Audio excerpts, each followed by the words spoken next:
Hola, ¿qué tal, amigos de Minnesota Latin Radios? Bienvenidos. Este día tenemos un invitado muy especial, a una persona que es un gran podcaster aquí en las Twin Cities. Su nombre es AK Camara. AK, thank you so much for coming to Enterate Minnesota. I'm very excited to meet you and know more about you. Yeah, no, thank you for having me. I love to be able to talk just in general.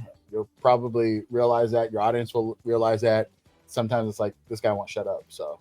No, we love it. And I am very glad because we both are minorities, right? Like what we call minorities. And no, we don't have a lot of people who want to be vocal about our values as conservatives because, it's kind of not popular right now.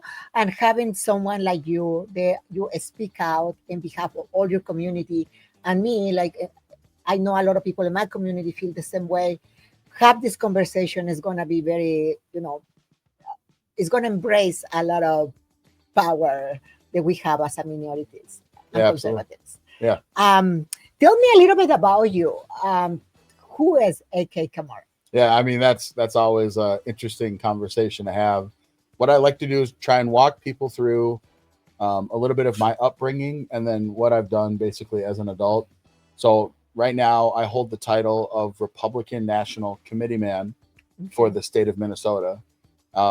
To give your listeners an understanding, yes, the Republican Party, a lot of people will put that label or title on a lot of different organizations, but structurally, there is an organization that's called the Republican National Committee, and that's what we would call the Republican Party. And technically, there's only 168 members in the entire United States that make up the official Republican Party. So the United States has 50 states and 6 territories. Okay. Each one of those states and 6 territories has a Republican Party apparatus. Okay. So there's 56 total Republican Party apparatuses, and each of them elect a committee man, a committee woman, and a party chair. Oh. So when you combine all of them together, we are called the 168 of the Republican Party of the United States. So I am one of the, if you want to say, highest ranking Republican Party officials in the country. Oh, wow. And so that's, for people to understand, that's where I am now. Where I started was not a place that you would say would produce a trajectory that would make a high ranking Republican Party official. Okay. I was born in West Covina, California. My mother is European ancestry descent. She's mostly Irish Scottish. She grew up and was born in North Dakota. My father immigrated to the United States from Sierra Leone in West Africa. So my father and mom met when my dad was living in the Fargo-Moorhead area. Mom and dad got married, moved out to California, nicer weather, more acclimated to where my father was from. And I was born there. Fast forward a little bit, my dad had a drug addiction. My mom and dad got divorced, and my mom ended up moving with me and my 3 younger siblings back to her home state of North Dakota. Oh, okay. When that happened, we moved into a low income subsidized housing, Section 8, but it wasn't Section 8, it was county housing.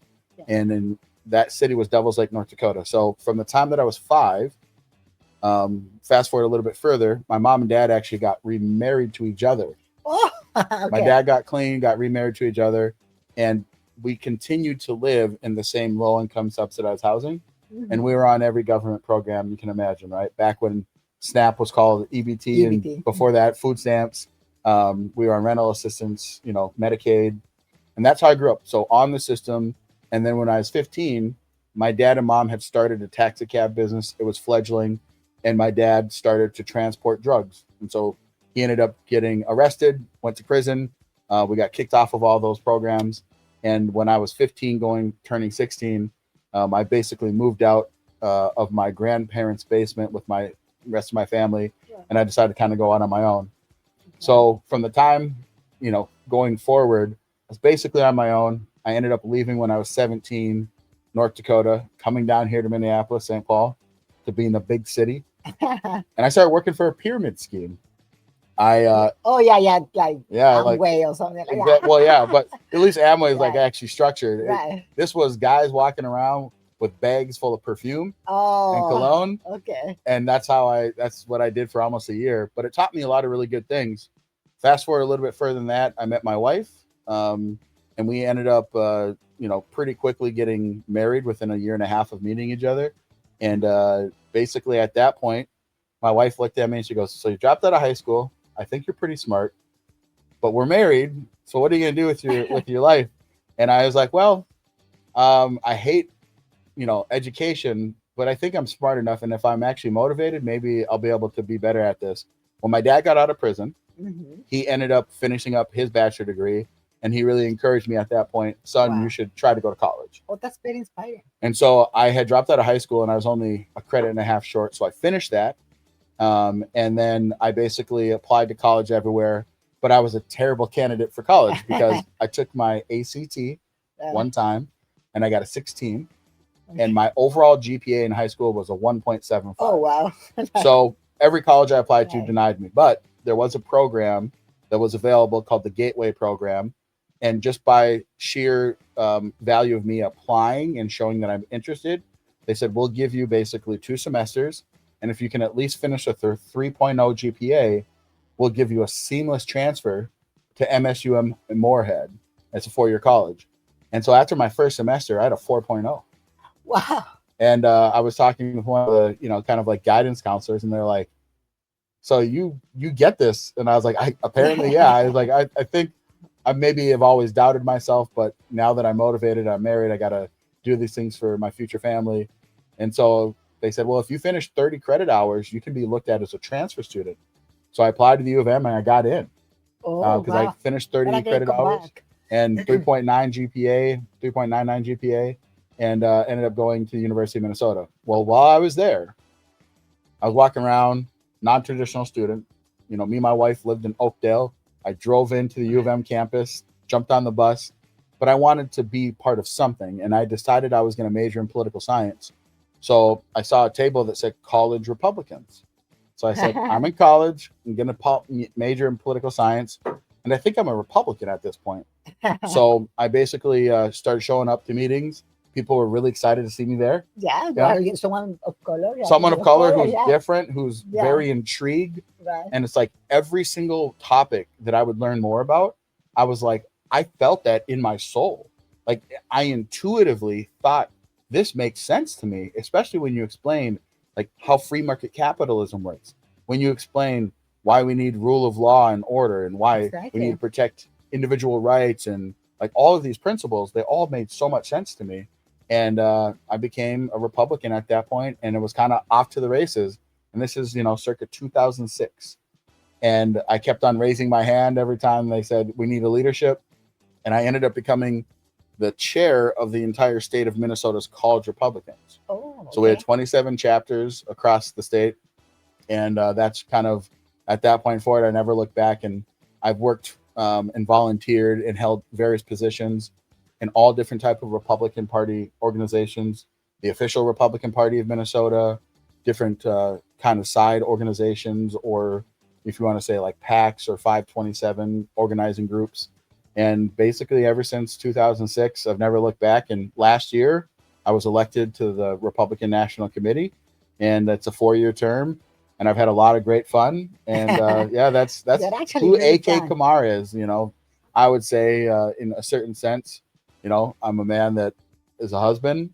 I've got 18 nieces and nephews, 19 nieces and nephews, Okay. um, and I really love my country. So Do you have children? no children, No no children yet. children. Okay. Me and my wife have been married 21 years. Just God hasn't blessed us with children, and if He But doesn't, but enough our our nephews and nieces. our role is what we have, and we're Right. we're blessed with Absolutely. the life that we do have. So Absolutely. yeah, And I think I love your story because I think my experience, some people think, oh, the Republican Party is just like white, rich, racist people. yeah, For some reason, they give you that, and it's nothing at all. no, And I can resemble that. When I start going to college, I did the same. I was not traditional student. I was a mom when I was doing my college. Um, under a lot of, a lot of loans and scholarships. I was able to go to school, and I was very worried because I start seeing things, but people try to push an agenda on me, like you are a victim. Yeah, people, white people is bad, and that was kind of questioning because my experience being an immigrant is that no, a lot of white people has helping me, and they are so nice, and they are who donate this money so we can have these scholarships, and it was very confusing to me why they wanna push me in one direction. And I challenge, they ask us to read the book from Tracy Tracy Evans. No, where is um, one? Is one politician, Democrat, black lady. Okay. Um, and I read the book, and you're supposed to write something about it. And I say, well, I'm not agreeing this, and I'm not agreeing this, and the teacher literally say, you're gonna fail the class. And I saying, why? Because I'm just telling you what I'm not agree for. What no, and she failed me the class. That is like, why people wanna push me with this narrative. I didn't understand what I was so controlled. But you being your experience like me has been different. That I was very welcome in a conservative mood. Yeah, and so it's fascinating that you have this interaction with this book. So part of the story that I left out because it's a little bit convoluted, but I'd love to talk about it. In 2004, I was 20. Okay. I had just got married, and even though I came down here and worked for a pyramid scheme, I met my wife, and we decided to go back to North Dakota. She'd never been there. She grew up in St. Paul because my dad was getting out of prison. So we went up to Fargo, and we were there for 2 years. During that time, I worked for a collection agency. Oh, okay. And there was a guy that worked there with me, and he was almost the same as me racially and ethnically. His father was from Nigeria, and his mother was white, and she was Irish, Scottish, and she was from North Dakota. And so he and I got to talking, and coming up into 2004, he said, "Are you going to vote?" And I was like, "Well, maybe." Because at this point, I didn't know I was going to be involved in politics at all. Right. And he's like, "Well, if you do vote, you have to vote Democrat." And I said, "Why is that?" Mm-hmm. And he's like, "Dude, Republicans are racist." Right. And I was like, "Why do you think that?" And he's like, "I got this book I want you to read." Okay. I was like, "What's this book?" And it's called 1,001 Things Every American Should Know About African American History. Okay. So he said, "Read this book and you will understand why Republicans are racist." So I read it. Of course, it starts with the founding of America. In this book, it didn't, go with the 1619 for those of your audience that know what that means, but they just started off with we're this colony, slavery's allowed, and kind of going into that history of how African Americans first came, right, to America as slaves. And then as the story goes through time, it explains obviously leading up to the Civil War. And the thing that I thought, this is actually going against his point of read this book and you'll come out seeing Republicans are racist. It talked about the founding of the Republican Party. Right. That you had the Free Soil Party and the Whig Party Right. joined together. And the Free Soil Party, for your listeners, was an abolitionist movement. Yeah. They wanted to free and end slavery and free the slaves. The Whig Party had been around for a while, but it was fledgling. The Democrats were basically just controlling everything. So they came together in Ripon, Wisconsin, and they founded the Republican Party. And at that time, there was this big push about what do you do as the United States is expanding. You have no, basically, any of the new states that were to be founded weren't going to be slaveholding states or territories. And so all of this kind of goes together. But the Republican Party was founded as an abolitionist party. And then as it goes forward and you read about the Civil War, Abraham Lincoln, first elected Republican. Yes. And, obviously after everything with the Civil War, Emancipation Proclamation, 13th, 14th, 15th Amendments to end slavery and equal rights and all these different things.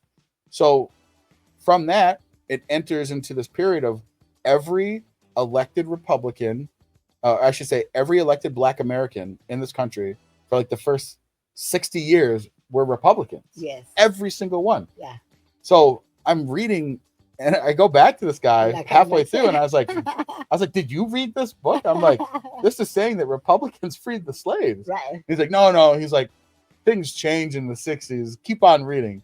So I read through, and it explains this great flip that happens. Mhm. And mostly from the way that the book laid it out is that, basically John F. Kennedy Jr. was able to get Martin Luther King Jr. Freed from prison. And Richard Nixon was trying to.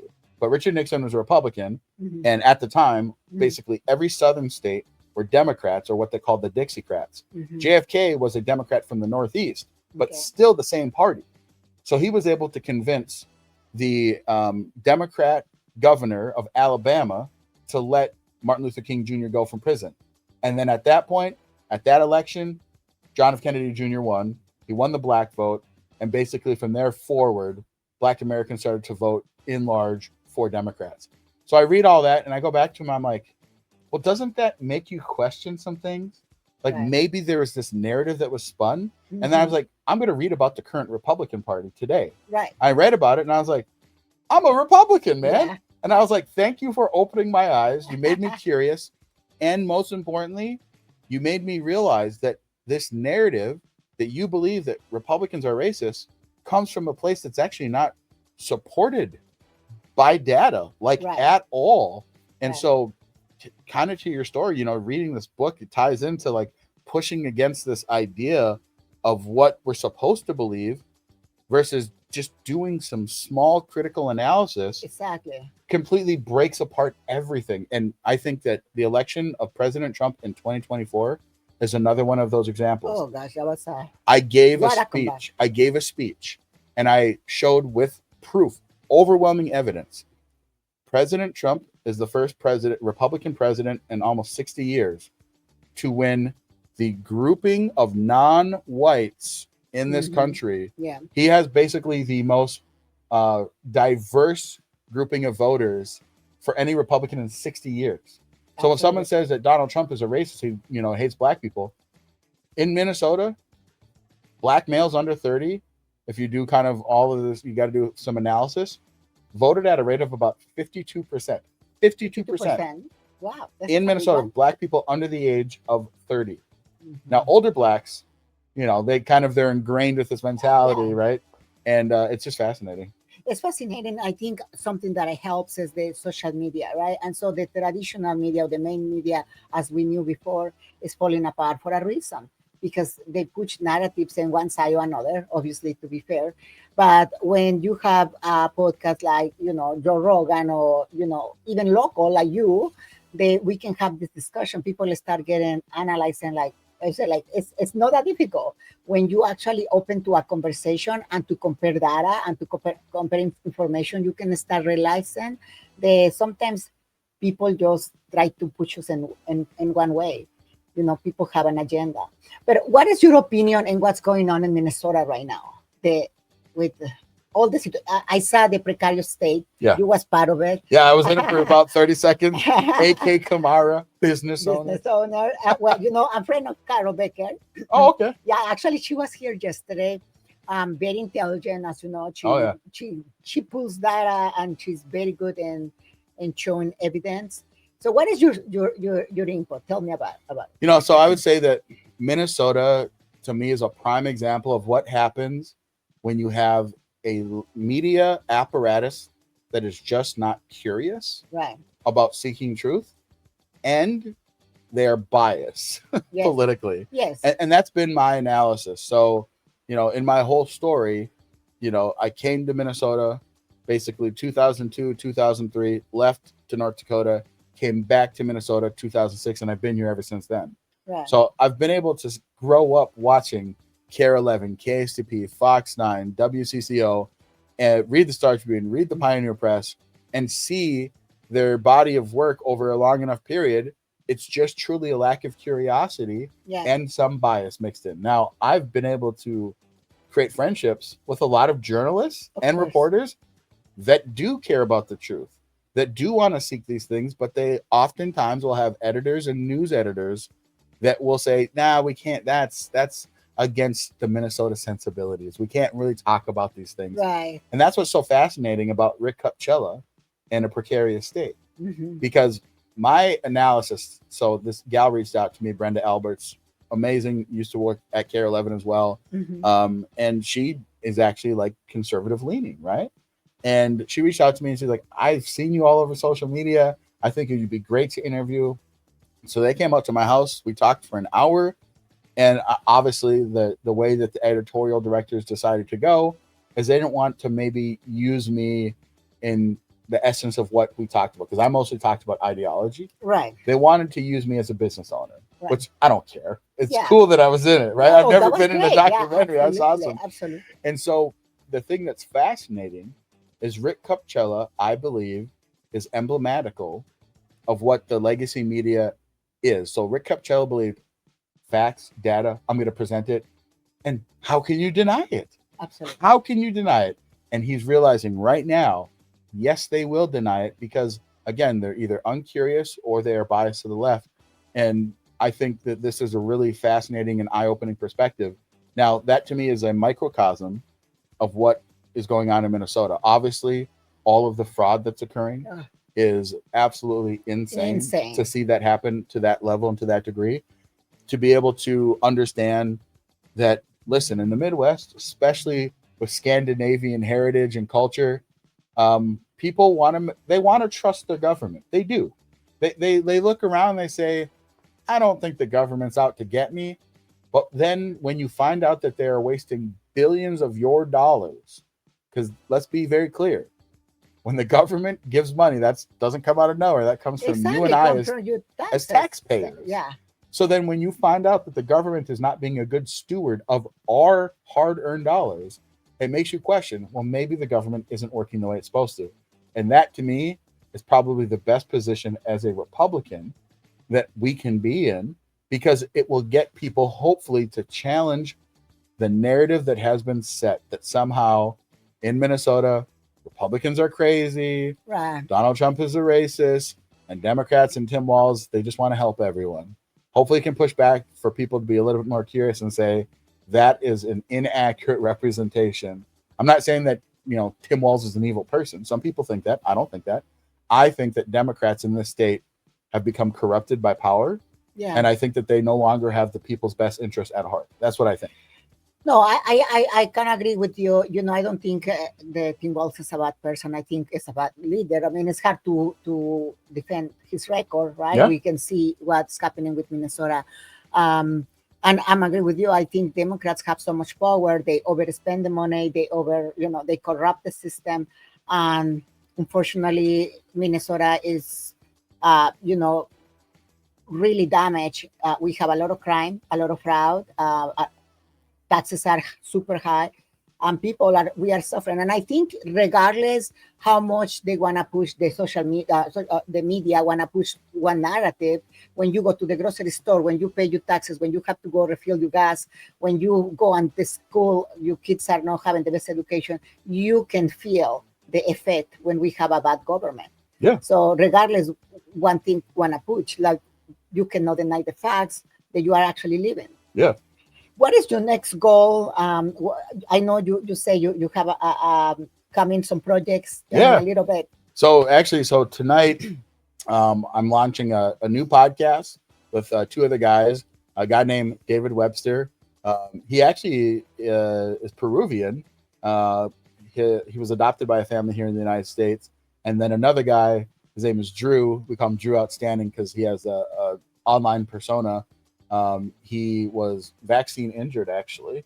He got Guillain-Barré syndrome, which affects the nervous system and everything like that. But we're starting a new podcast tonight that's called Culture Warriors Unchained. And we're going to basically do a round table discussion, bring in a guest every week, and we're going to discuss just culturally relevant information. So it's not going to be just politics, right? It's we're going to talk about everything, even from a cultural perspective, but we're all people on the right, so it kind of helps, again, have a counterbalance to something you might see that's going to be on the left.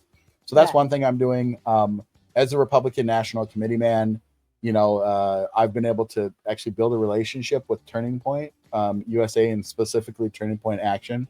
So tomorrow night, I'm actually going up to Duluth to do a speech on immigration, actually, Oh, okay. and kind of talking about what the Republican Party's policy positions have been, what President Trump's policy positions have been. And I love bringing facts and data. One of the things that a lot of people are shocked, which is crazy that they're shocked, because if you do a simple Google search, you can find the data. But a lot of people that are here with legal immigration status are very opposed to people skipping the line that have 100%. entered this country without legal permission, to some of the highest percentages. So if I were to look at different ethnic groups all over, especially legal immigrants or migrants that are in the Latino and Hispanic communities, are very in favor of securing our borders because they came through the right way and did things. And it doesn't mean that you have no empathy. Like, I empathize with people that, maybe they were lied to in their home country and said, like, this is just the better way to do it.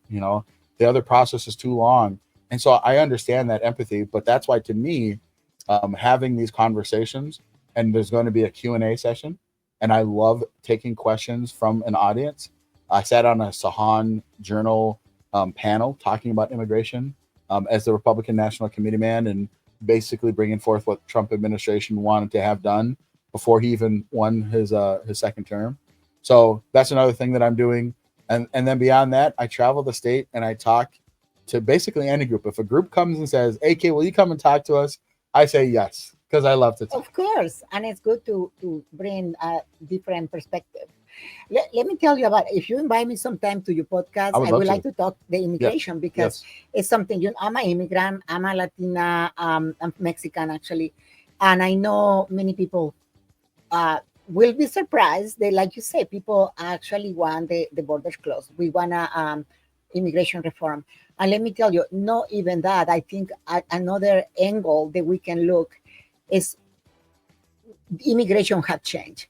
Immigration before Biden was one thing, because the immigration is a very complex issue. Coming legally is extremely hard. I know. It's why many people cross the border. I know. Right? And it's good people. We need immigration for, workforce and, I don't know, pues the financial gains in America, but also excess immigration, mass migration when no borders. That was the worst disaster ever. We bring cartels, sex trafficking, drug dealers, bring a lot of damage and dangers to our own neighbors. The own Latino neighbors are the first victims, because these people come to your neighbor, stole your stuff, come to put a lot of stress in the school system and the healthcare and social services. These people come, got a lot of benefits that many people for 20 years they've been here have never used. Yeah. And it's so fascinating, because I love people. Like, that's the one thing that I found as I have been involved in politics. Most people that are involved in politics love people. Absolutely. Politics is people. It's public service. Yeah. And so because of that, I have friends from all different groups, walks of life, even ideologies. Yes. My younger brother is a Marxist, like literally a Marxist. Now, he doesn't call himself a Marxist, but he's a Marxist. Yeah. You go down and like, oh, dude, you're a Marxist. My other brother is like a Democrat, like a hardcore. He will vote Democrat, all these different things. But I still love them, right? And so as I meet all these groups of folks, there's a guy actually that I work with. We're both independent contractors. Shout out to Manny. He's actually El Salvadorian. And when he came to this country, like he explained, like, man, it took so long to do it the right way. And he's getting his wife, and he has to like leave the country for X amount of time to show that it's not just for this reason. Yes. And I was like, see, this is the thing that is important. I think that people that come here the right way, we need to find a way to expedite their entry.